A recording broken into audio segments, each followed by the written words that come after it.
자, 오늘은 본문 말씀을 가지고 연결의 파트너라는 제목으로 하나님 말씀을 증거하겠습니다.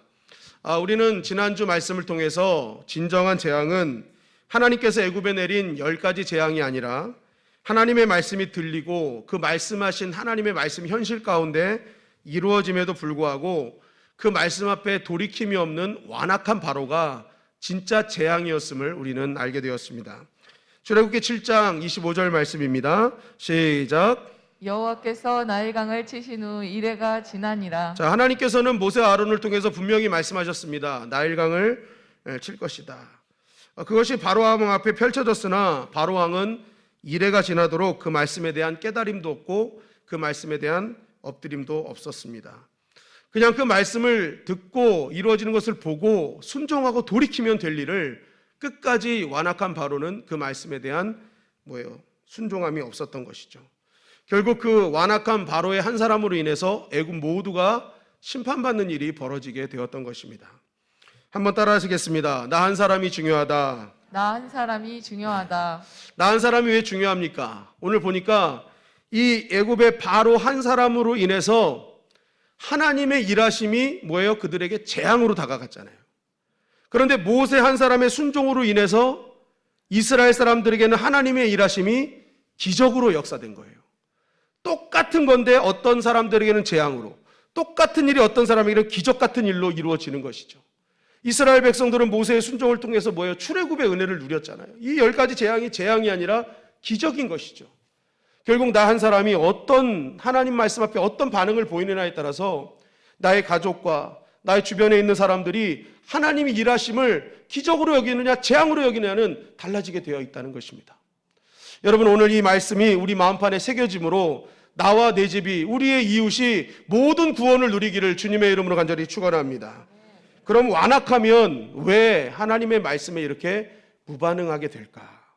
로마서 1장 26절은 이렇게 증거합니다. 시작. 이 때문에 하나님께서 그들을 부끄러운 욕심에 내버려 두셨으니. 자, 완악하다라는 이 단어가요, 히브리어로는 하자크라는 단어입니다. 하자크. 이게 뭐냐면 굳은, 견고한, 격렬한, 단단한 이란 뜻이에요. 그리고 때로는 카베드라는 단어를 사용하는데 이것이 완강하게 하다라는 단어입니다.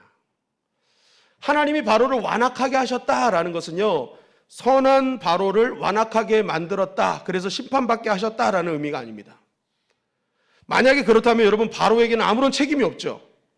애굽의 재앙에 대한 책임이 없어요. 왜요? 하나님이 바로를 완악하게 했기 때문에 당연한 나타난 결과이기 때문에 바로에게는 책임이 없는 것이 돼버리는 거예요. 여기서 하나님께서 바로에게 완악하게 하셨다는 것은 바로 오늘 이 말씀처럼 아주 그의 마음, 본성의 마음처럼 자신의 어떤 생각과 자신의 논리, 자신의 체험을 아주 굳은 상태로 그냥 내버려 두셨다는 거예요. 하나님께서 한 영혼을 구원하시고 한 영혼을 하나님 자녀로 만드실 때 어떻게 하십니까? 때로는 그 굳은 돌 같은 마음을 어루만져 주시면서 바뀌기도 하시고요. 어떨 때는 그 못한 돌을 다 깎아가시면서, 고난과 환난을 통해서 다 깎아가시면서 이게 이제 못난 것이 싹 사라지고 보들보들한 돌로 만드시기도 한다는 거예요. 그러니까 하나님이 개입하시고 간섭하시면 반드시 돌 같은 마음이 다 녹아지거나 못난 부분이 다 깨끗하게 다 해결되어서 다 하나님의 사람으로 변화될 수 있다는 것이죠. 그런데 하나님이 개입하지 않았다, 그냥 완악하게 내버려 두었기 때문에 이 바로의 마음에는요, 하나님의 말씀이 들어갈 공간이 없었던 것입니다. 그러니까 어떻게 해요?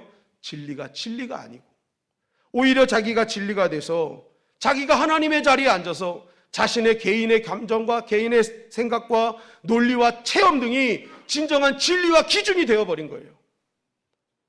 그러니까 하나님 말씀이 들리지 않는 것이죠. 여러분, 고난과 환난이 나를 다루어서 하나님의 자녀로 만드시는 일이라면, 그것이 하나님이 개입하시는 일이라면 여러분, 우리가 고난과 환난은 더욱더 하나님께 감사로 받아야 될 줄 믿습니다. 하나님이 개입하시는 거거든요. 그래서 하나님이 결국에는 하나님의 축복의 자녀로 만드시기 위함인 거예요. 그런데 지금 하나님은 바로를 그냥 내버려 두신 거예요. 중요한 것은 하나님이 이렇게 완악한 상태로, 굳은 상태로 내버려 둘 때 일어나는 일이 뭐냐는 거예요. 로마서 1장 28절 말씀입니다. 시작. 또한 그들이 마음에 하나님 두기를 싫어하매 하나님께서 그들을 그 상실한 마음대로 내버려 두사 합당하지 못한 일을 하게 하셨으니. 자, 그들이 본래의 상태의 그 굳은 마음, 자신의 그런 어떤 완강한 마음으로 그냥 내버려 두면은 나타나는 현상, 첫째가 하나님 마음에 하나님 두기를 싫어합니다. 그래서 하나님 두기를 싫어해서 그 싫어하는 마음을 어떻게 해요? 합당하지 못한 일로 연결되는 거예요. 마음에 하나님 두기를 싫어하니까 하나님과 사람 앞에 합당하지 않는 일을 하게 되는 것입니다. 그러면 하나님과 사람 앞에 나타나는 합당하지 않는 일이 뭐냐는 거예요.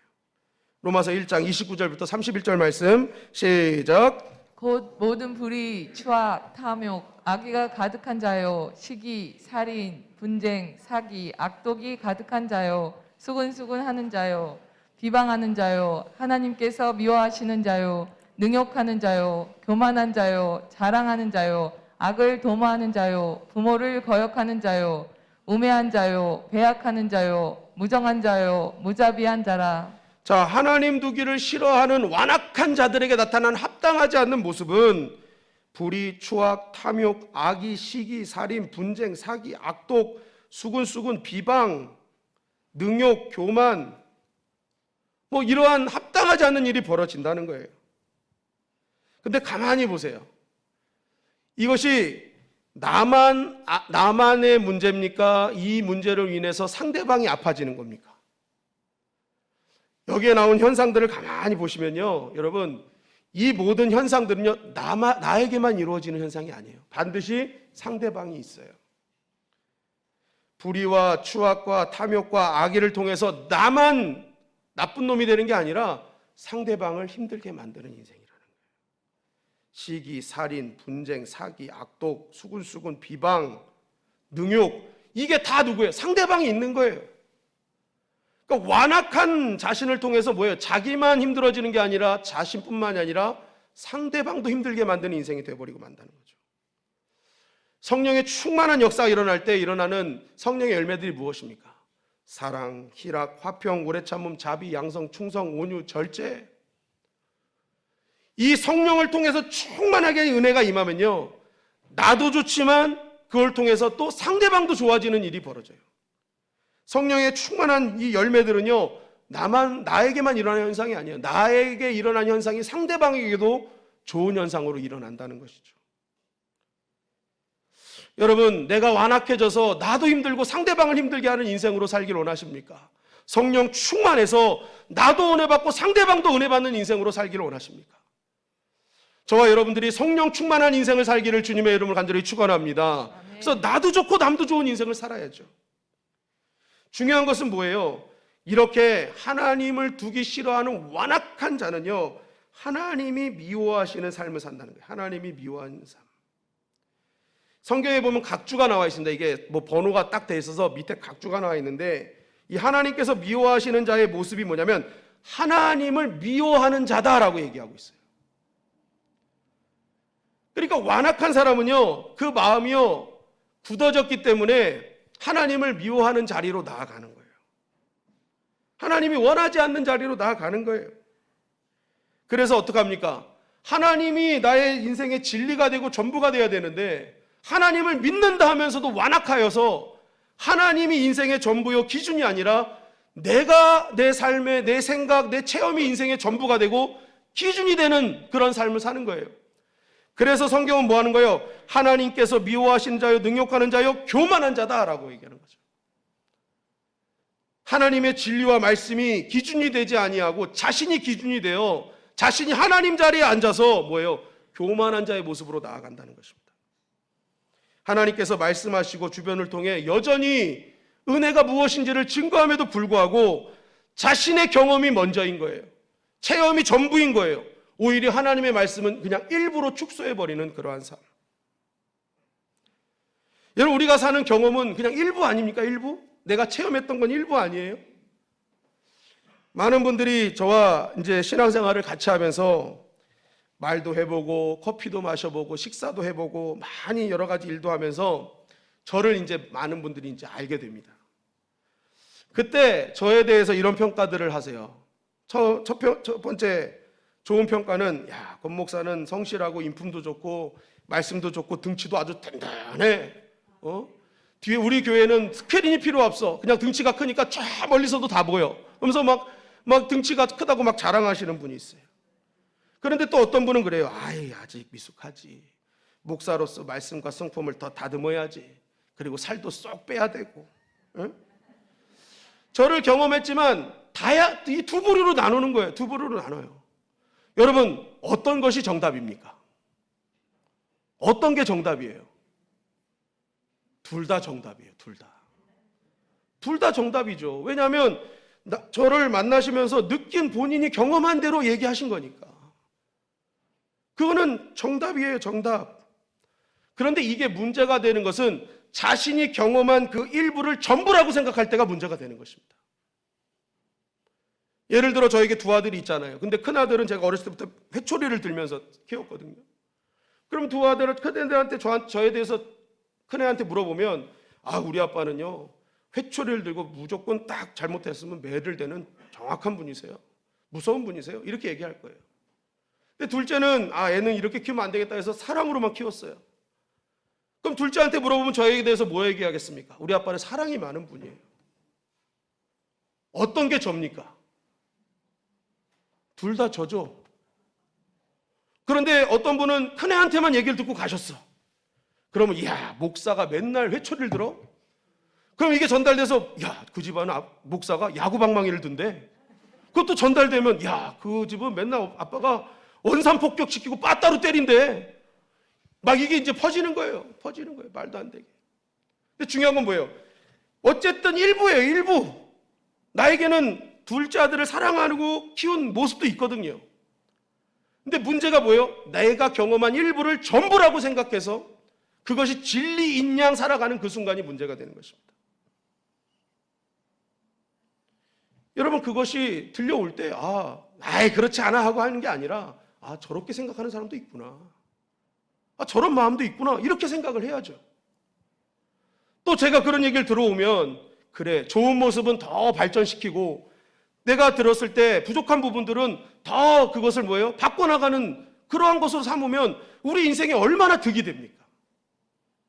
그런데 내가 경험했던 것이 전부인 것처럼 다른 것은 다 그냥 아무것도 아니라고 생각하고 그것이 하나님을 미워하는 자요, 교만한 자라는 것입니다.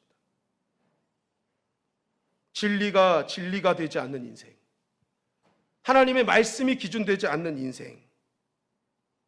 지난 한 주일 동안의 내 삶을 한번 되돌아보시기 바랍니다. 과연 나는 일주일 동안 과연 하나님의 들려진 말씀이 내 삶과 얼마나 관계가 있었습니까? 혹시 그 말씀이 아무런 관계없는 그냥 여전히 그냥 들려지는 말씀에 불과한 내 경험과 내 체험이 우선인 완악한 바로의 모습은 아니었습니까? 여러분, 우리가 완악한 자리에서 벗어나서 하나님께 순종하는 자리로 나아가시기를 주님의 이름으로 간절히 축원합니다. 그럴 때 그 말씀이 현실이 되는 거예요. 그리고 완악한 자가 되어 하나님을 두기 싫어할 때 나타나는 현상을 또 31절은 이렇게 증거하는 것입니다. 다 같이 읽겠습니다. 31절 조금 전에 있었잖아요. 바로 앞에.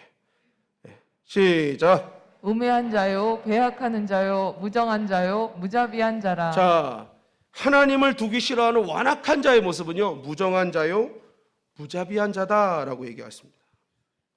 무정한 것은 뭡니까? 정이 없고 쌀쌀하고, 무자비한은 냉혹하고 모질다는 뜻입니다.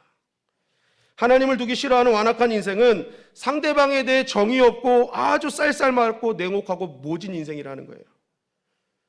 출애굽기 7장 23절 25절은 이렇게 증거합니다. 시작. 바로가 돌이켜 궁으로 들어가고 그 일에 관심을 가지지도 아니하였고 애굽 사람들은 나일 강물을 마실 수 없으므로 나일 강가를 두루 파서 마실 물을 구하였더라. 여호와께서 나일 강을 치신 후 이레가 지나니라. 자, 나일 강은 애굽의 젖줄이었습니다. 그 나일 강이 범람함으로 생기는 이 비옥한 토양에서 생기는 많은 곡식들은 애굽 사람들을 살리기에 충분했습니다. 그리고 이 나일 강은 항상 마르지 않는 기근과 가뭄을 막아주는 강이었습니다. 그래서 아브라함과 이삭도 살던 가나안 땅에 기근이 생겼을 때 가장 먼저 가려고 했던 땅이 애굽 땅 아닙니까? 그런데 이 젖줄인 나일 강이 피로 변한 거예요. 그러니 이 나일 강을 신처럼 여기고 살던 애굽 사람들은 얼마나 비상사태가 생긴 것입니까? 목숨이 왔다 갔다 하는 거예요. 식량이 없어지고 마실 물이 없어지는 거예요. 그러니까 이 생명과 직결되니까 이 사람들은 어떻게 합니까? 나일 강물을 마실 수 없으므로 나일 강가를 두루 파서 마실 물을 구하는 거예요. 지금 보여지는 나일 강물은 다 피로 변하니까 먹을 물이 없는 거예요. 그러니까 주변을 막 파서 이거 여기 먹을 거 있을까? 여기 먹을 거 있을까? 왜냐하면 물 안 마시면 죽으니까. 그런데 여기서 중요한 것은 뭐예요? 이렇게 애굽 사람들은 자신의 완악함 때문에 고통당하고 있는데 이 애굽의 왕이라고 하는 자가, 애굽 백성을 책임지는 아버지 같은 자가 7일 동안 이들에게 아무런 관심도 가지지 않고 아무런 조치도 취하지 않고 있더라는 거예요. 무슨 말입니까? 지금 성경은 하나님 두기를 싫어하는 완악한 바로가 진정으로 무정한 자요 무자비한 자라는 것을 보여주고 있는 거예요. 하나님 두기를 싫어하는 자의 대표적인 모습으로 나아가는 것입니다. 결국 완악한 사람은 하나님의 관계에도 문제가 생기지만 사람과의 관계에서도 문제가 생긴다는 것입니다. 그러나 성경을 보면 하나님 두기 좋아하는 인생은 달라요. 사도행전 10장 1절 말씀입니다. 시작. 가이사랴에 고넬료라 하는 사람이 있으니 이달리아 부대라 하는 군대의 백부장이라. 자, 가이사랴에 고넬료라 하는 사람이 있는데 이 사람이 이달리아 부대의 백부장이래요. 가이사랴에 주둔한 이달리아 부대가 있었다는 거예요. 근데 이 이달리아 부대는 황제의 친위대입니다. 그래서 이 부대에 들어가기 위해서는요, 황제가 친히 뽑은 사람만 군인이 될 수 있어요. 이달리아 부대가 될 수 있어요. 그러니까 이 고넬료는요, 황제가 인정한 아주 능력 있는 군인이었음을 성경은 말하고 있는 것입니다. 그런데 로마 입장에서 보면 탁월하고 위대한 군인이지만 이스라엘 사람들의 입장, 정통 유대인의 입장에서 보면 이 고넬료는 그냥 짐승 같은 인간에 불과해요. 왜요? 이방인이기 때문에. 이들에게는 구원이 없어요. 유대인 입장에서는. 그래서 짐승 취급을 했어요. 그런데 이렇게 짐승 취급받는 고넬료에게 어떤 일이 벌어졌는지를 사도행전 10장 3절은 이렇게 증거합니다. 시작. 하루는 제 9시쯤 되어 환상 중에 밝히 봄에 하나님의 사자가 들어와 이르되 고넬료야 하니. 자, 정통 유대인들은 짐승 같은 인생이에요. 하나님의 구원이 없는 인생이에요. 그런데 성경은 뭐예요? 제 9시쯤에 그에게 환상 가운데 하나님의 사자를 보내주시는 그 특별한 은혜를 경험하게 했다는 것입니다. 이방인이에요. 구원받을 만한 자격이 없는 자들이에요. 그럼에도 불구하고 이 고넬료는요, 우리가 너무 원하는 하나님 주시는 환상을 보고 하나님 보내신 사자를 만나는 일을 경험하게 됩니다. 그 이유를 사도행전 10장 2절은 이렇게 증거하는 것이죠. 시작. 그가 경건하여 온 지방과 더불어 하나님을 경외하며 백성을 많이 구제하고 하나님께 항상 기도하더니. 자, 고넬료가 환상을 경험하고 하나님의 사자를 만난 이유는 그가 세상적으로 이달리아 부대의 높은 지위에 있고 황제에게 인정받는 사람이었기 때문이 아니라는 거예요. 그는 하나님 앞에 경건하고 온 지방과 더불어 하나님을 경외하는 하나님 두기 좋아하는 인생이었다는 것입니다. 하나님 두기를 좋아하는 인생이 나타나는 모습이 뭐예요? 그걸 어떻게 증명하고 있어요? 백성을 많이 구제하고 하나님께 항상 기도하더라. 여러분, 하나님 두기 좋아하는 인생은요, 수직적인 하나님과의 관계에서 기도하는 인생입니다. 그리고 그 기도하는 것으로 끝나지 않고 수평적인 내 주변에 있는 불쌍하고 연약한 자들 향한 구제의 손길을 내는 그 마음의 다정함과 하나님의 사랑과 자비가 있는 인생이라는 거예요. 조금 전 바로는 하나님이 없는 완악한 인생이었기 때문에 무정하고 무자비한 자예요. 주변의 아픔은 상관하지 않아요. 나만 아니면 되는 거예요. 그런데 이방인인 고넬료는 하나님을 경외하고 하나님이 그와 함께함으로 그가 하는 일은 뭐예요? 기도로 끝나지 않고 내 주변에 있는 어려운 자들을 향한 구제의 손길을 내미는 그런 하나님의 사람이었다는 것입니다. 수직적인 하나님과 수평적인 인간과의 삶 속에서 십자가를 이루는 놀라운 은혜를 이루는 삶을 살고 있었다는 것이죠. 사도행전 9장 40절부터 42절은 이렇게 증거합니다. 시작. 베드로가 사람을 다 내보내고 무릎을 꿇고 기도하고 돌이켜 시체를 향하여 이르되 다비다야 일어나라 하니 그가 눈을 떠 베드로를 보고 일어나 앉는지라. 베드로가 손을 내밀어 일으키고 성도들과 가부들을 불러들여 그가 살아난 것을 보이니 온 요파 사람이 알고 많은 사람이 주를 믿더라. 자, 요바에는 다비다라는 여인이 있었습니다. 그런데 이 다비다라는 여인이 병들어 죽게 되었습니다. 사람은 누구나 태어나면 죽게 되어 있습니다. 그래서 그 죽음을 애도하고 천국으로 가는 사람들은 천국 환송 예배를 드리면서 이 육신의 죽음이 마지막이라고 생각하지 않죠. 그래서 오히려 우리는 믿는 자들은 죽음 이후에 하늘나라가 있기 때문에 그의 죽음을 한편으로 안타까워하면서도 한편으로는 기뻐하는 것이 그리스도인들의 죽음이에요. 그런데 이 다비다는 죽고 난 뒤에 많은 사람들이 이 다비다의 죽음을 안타까워하고, 특별히 당시에 이 요빠 옆에 루다라는 곳에 베드로가 있었거든요. 이 베드로를 거기 있다는 소식을 듣고 사람을 보내서 베드로를 막 친히 막 좀 와달라 해가지고 이 다비다의 죽음을 안타까워하며 다비다를 살려달라고 간곡히 부탁하는 일이 벌어진 것입니다. 도대체 다비다는 누구길래 한 사람의 죽음을 두고 너무너무 모든 사람이 안타까워하며 그를 살리기를 원했을까? 사도행전 9장 36절 39절은 이렇게 증거합니다. 시작. 요빠에 다비다라 하는 여제자가 있으니 그 이름을 번역하면 도르가라. 선행과 구제하는 일이 심히 많더니 베드로가 일어나 그들과 함께 가서 이르매 그들이 데리고 다락방에 올라가니 모든 과부가 베드로 곁에 서서 울며 도르가가 그들과 함께 있을 때에 지은 속옷과 겉옷을 다 내보이거늘. 자, 그 다비다에 대해서 뭐라고 합니까? 그는 여제자라요. 예수님의 진짜 제자였대요. 하나님 두기를 좋아하는 인생이었다는 것입니다. 그런데 그것이 어떻게 증명이 돼요? 그 여제자는 선행과 구제하는 일이 심히 많았다는 거예요. 주님께서 자신에게 베풀어 주신 그 은혜와 사랑, 긍휼을 잊지 못해서 그것을 마음판에 새기고 마음판에 새긴 것을 넘어서 삶으로 증명해냈다는 것이죠. 그러니까 뭐예요? 하나님께서 그의 죽음을 모든 사람들이 슬퍼하게 하는 거예요. 믿음으로 산 그를, 특별히 과부들, 아무런 힘도 없고 능력 없는 그런 과부들에게 큰 위로가 됐던 이 여인의 삶을 주님이 아시고 어떻게 해요? 다시 살려주시는 은혜를 경험하게 되었다는 것입니다. 하나님을 두기 좋아했던 예수님의 제자인 다비다 역시 무정한 자요 무자비한 자가 아니었어요. 하나님을 두기 좋아하는 자들은 반드시 다정한 자요 하나님의 자비와 긍휼이 넘치는 자라는 거예요.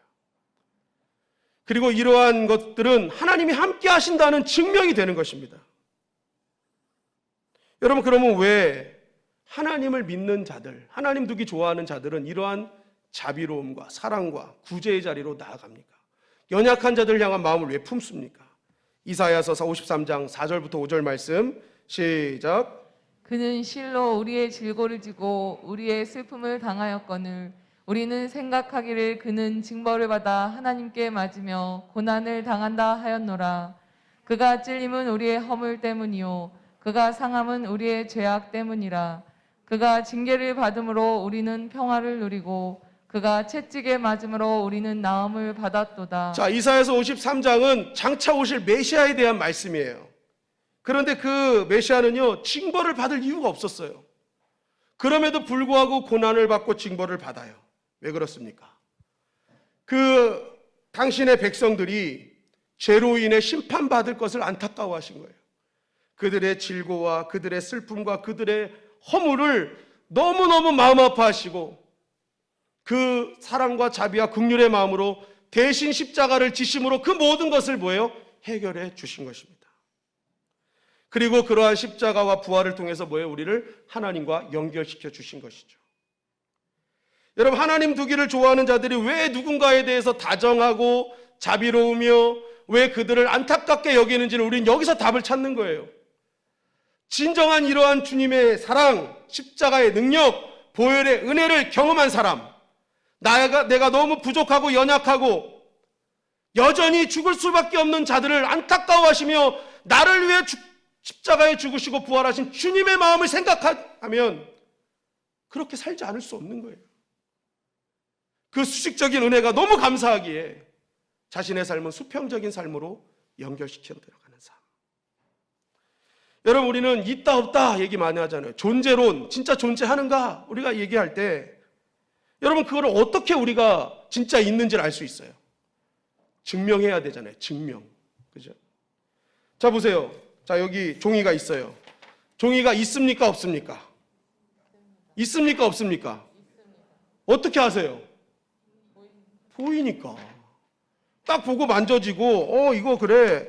관찰도 가능하고, 반복적으로 있어졌다가 다 닫아도 있고, 없어졌다가 다시 일어나고. 그죠? 반복적으로 다 관찰도 가능해. 그리고 계량할 수 있어요. 재질, 면적 다 잴 수 있으니까 있다고 얘기할 수 있어요. 그럼 다시 한번 물어보겠습니다. 자, 저는 여러분들을 사랑합니다. 네, 믿어주셔서 감사합니다. 근데 제 사랑이 보이세요? 제 사랑이 보이셔요? 제가 여러분들을 사랑한다고 얘기할 때 그 사랑은요, 지극히 주관적인 사실이에요. 아직 객관화된 사실이 아니란 말입니다. 그런데 제가 여러분들을 사랑한다는 이 사랑이 진짜 있다고 증명되기 위해서 해야 될 일이 뭐예요? 그 사랑을 증명해내야죠. 그러기 위해서 뭐예요? 여러분들 삶 속에 함께 희생하고 헌신하고 눈물로 기도해주고 이런 것들을 경험하면서 여러분들이 뭘 느껴요? 아, 권 목사 마음속에는 그래도 우리를 사랑하는 마음이 있네. 그때 그 사랑의 존재를 확인하는 거예요. 안 그렇습니까? 보여지는 건 언제든지 있다고 확신할 수 있지만 보여지지 않는 것은요, 반드시 증명해내야 되는데 객관적인 사실로 나타나야 되잖아요. 그때는 뭐예요? 행함으로 드러나는 거예요. 제가 두 아들을 사랑한다 하면서도 전혀 여러분들이 봤을 때는 사랑하지 않는 것 같아. 무관심하고 잘못된 길로 가도 가만히 있고 잘해도 칭찬도 안 하고. 그러면 저는 강대상에서 전 두 아들을 사랑합니다 아무리 얘기해도 여러분들은 진짜 사랑하는 게 맞나? 왜요? 주관적인 사실이 객관화되지 않았기 때문에 그래요. 여러분, 주님을 사랑하는 것도 마찬가지입니다. 전 주님을 사랑합니다 얘기하지만 그거는 주관적인 사실일 뿐이에요. 그것이 객관화되려면 어떻게 돼요? 그 사랑의 마음이 나의 삶 가운데 표현이 돼야죠. 주님을 진짜 어떻게 사랑하는지. 사도 바울은 나를 핍박하는 것이 성도를 핍박하는 것이요 교회를 핍박하는 것이다라는 걸 깨달은 순간부터 어떻게 해요? 평생을 교회를 사랑하고 성도를 사랑하잖아요. 왜요? 그게 주님이 사랑하는 것임을 알았기 때문에. 그게 객관화된 사실인 거예요. 그래서 바울은 진짜 사랑했구나. 어떤 상황 속에서도 사람들에게 상처 주지 않는 거예요. 왜요? 그는 사랑이 있었기 때문에. 마찬가지입니다. 내가 주님을 사랑한다는 것은 그것은 객관적인 사실로 증명이 돼야 되는 것이죠. 그렇게 볼 때 고넬료와 다비다는요, 자신들 안에 있는 그 주님의 사랑과 긍휼과 은혜가 진짜 있었음을 뭐예요? 드러낸 것입니다. 구제로, 하나님을 향한 기도로. 그래서 그 자신처럼 연약하고 부족하고 정말 하나님도 몰라서 저주받아야 될 인생을 품어주신 그 사랑과 긍휼을 생각만 하면 너무너무 감동이 되는 거예요. 그러니까 어떡합니까? 그것을 가지고 세상으로 나아가는 거예요. 내 안에 예수님이 있습니다. 내 안에 예수님의 사랑이 있습니다. 결국 그러한 삶을 통해서 자신도 오래 사는 삶을 넘어 영원한 삶으로 인도받은 것처럼 내 주변에 있는 연약하고 부족한 자, 본다고 하지만 보지 못하는 그들을 오래 사는 삶을 넘어 영원한 삶으로 인도하는 연결고리가 되었던 것이죠. 우리 영상을 하나 보도록 하겠습니다. 여기 조금 다른 경기를 하는 이들이 있습니다. 자신보다 타인을 더 믿는 경기, 앞서가는 이보다 뒤따르는 이가 승패를 좌우하는 경기. 이들은 시각장애 스키 선수와 가이드 러너입니다.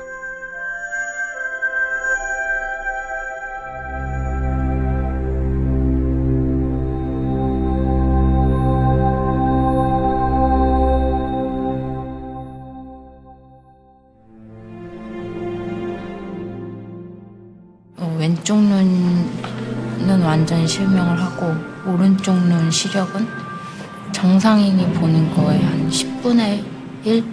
5살 때부터 엄마가 스키장에 데려가서 스키를 태우셨어요. 균형 감각 길러주려고. 눈밭에서 자외선을 많이 쐬니까 고글을 쓴다고 다 차단이 되고 그런 게 아니니까. 그래서 안과를 갈 때마다 너 두 눈 다 안 보이고 싶냐 이렇게까지 말씀을 하시는데, 지난 대회 때 4등을 했는데 너무 아쉬워서 내가 만족할 수 있는 경기를 꼭 해야겠다. 안 그러면은 절대 포기 못 하겠다 싶어서 다시 하게 됐어요.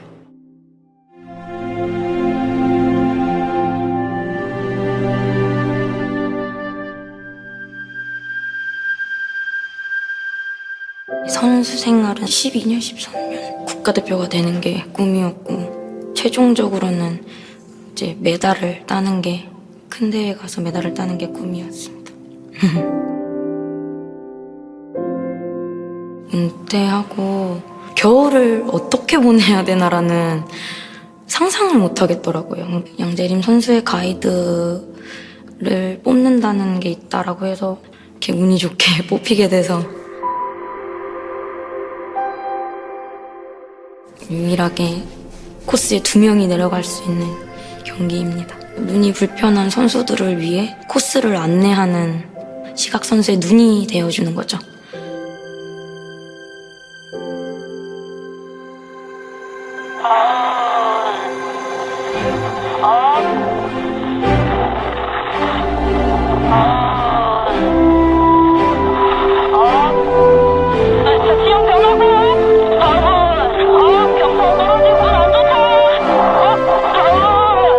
만날 때마다 뭔가 나랑 잘 맞겠구나. 저는 그래서 혼자 뛰는 것보다는 좋아요. 둘이 하고 있어서. 선수와 가이드는 잠을 잘 때 선수가 왼쪽으로 돌아 누우면 가이드도 자동으로 왼쪽으로 돌아 눕고. 경기를 할 때 의심을 하진 않아요. 왜냐면은 앞이 보이지 않는 상황에서 소리로만 따라가야 되니까 믿지 않으면 절대 따라갈 수가 없어요. 그래서 스키 탈 때는 100% 믿습니다. 메달은 같이 얻어요. 한 몸처럼 움직이는 거니까 같이 받는 건 당연한 거죠. 510일 정도 남았는데 집중해서 잘 준비해가지고 제 꿈을 이루고 싶습니다. 언니, 안녕? 같이 이렇게 만난 게 인연이라고 얘기했었잖아. 나는